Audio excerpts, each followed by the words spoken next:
खबर शामिल करते हैं हैदराबाद से।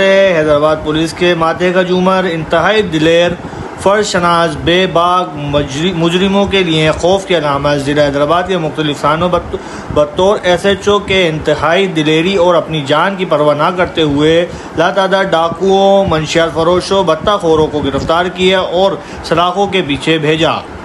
हज़रत अली का ये कौल है कि जिसका दुश्मन नहीं वो मुनाफिक है। इसी तरह हक पर चलने वालों को मुखालफत का सामना करना पड़ता है, मगर सलाम है इस माँ को जिसने इमरान रशीद जैसे बहादुर बेटे को जन्म दिया। एहलियान साइड एरिया मोहतरम जनाब डॉक्टर फ़र्क नंजार साहब SSP हैदराबाद का शुक्रिया अदा करते हैं, जिन्होंने इंस्पेक्टर इमरान रशीद को SHO साइड तैनात किया, जिनकी तैनाती के बाद क्राइम में वाज़े तौर पर कमी आई है।